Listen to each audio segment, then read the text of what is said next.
Hey guys, in this video, I'm going to be using this Vevor electric furnace to melt down some brass. In today's video, I'm going to be making some roses.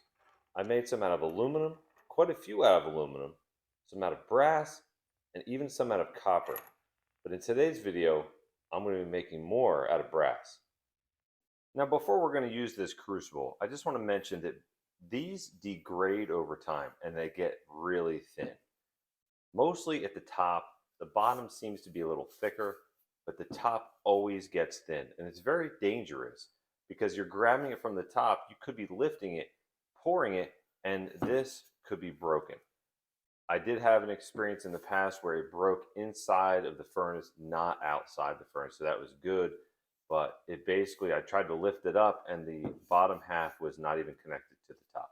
So before I use these, I always give it a good tap to make sure it's pretty thick.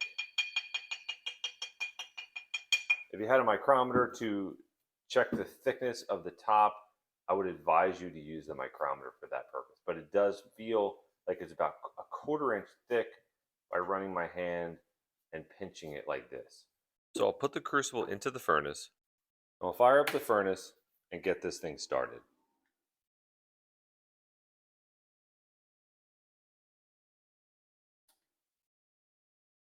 So you might be wondering, how am I going to make this rose? Well, I have this pattern here out of aluminum that I made in the past. I'll just be making a sand mold using that rose, using green sand, casting sand that I have here. So let's put together that mold.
All right, guys, I got 2 molds made up right here.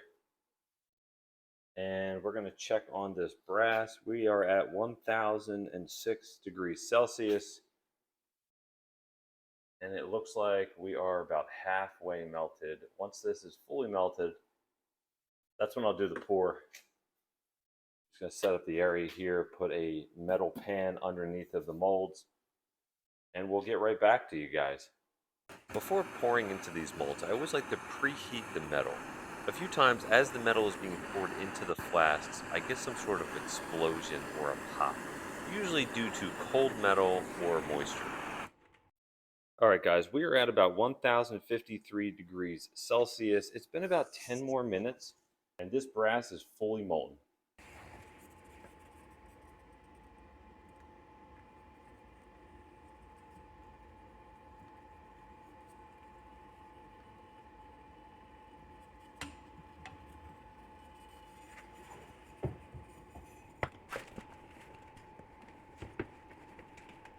All right, looks like that pour went very good. I still have more brass inside the crucible. And I also have 2 more molds. So I'm going to quickly make up 2 more molds for that rose.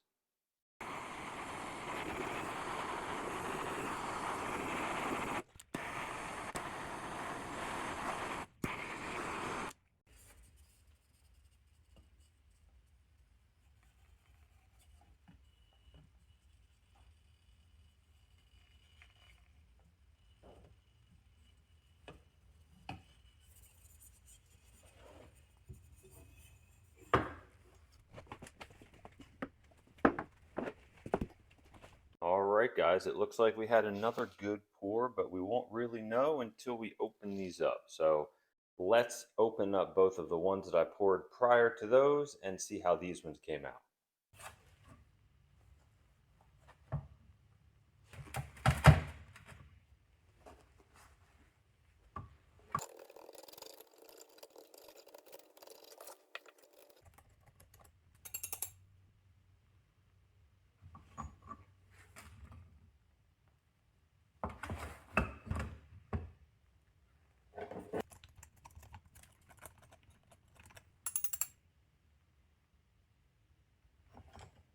Well, guys, I have to say they both came out excellent. So I would expect the next two to come out just as good. So let's check them out.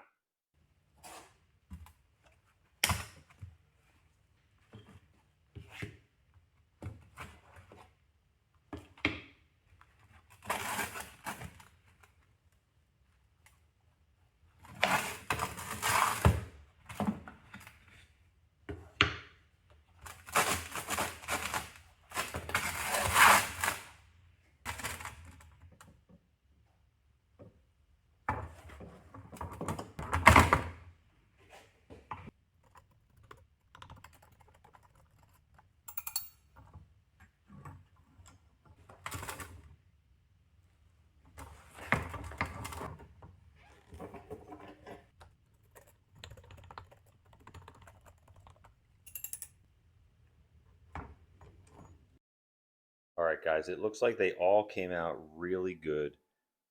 I'm just gonna put them in the vise, cut off the sprue and the vents that I carved in, and finish them up. So let's get right to it, guys.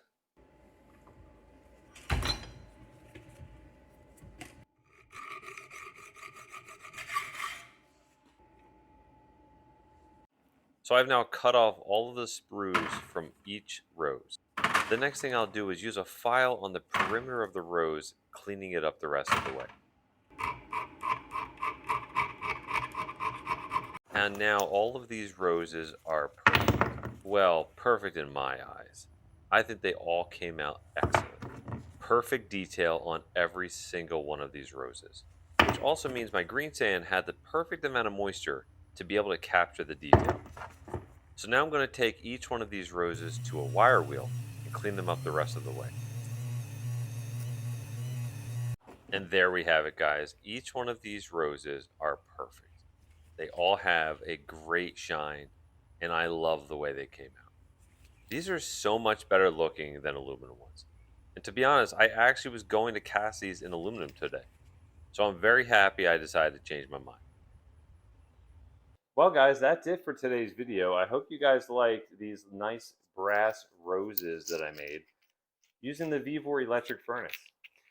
If you did, guys, make sure to hit that thumbs up button, leave a comment below, and stay tuned for next week's video. I'll see you guys then.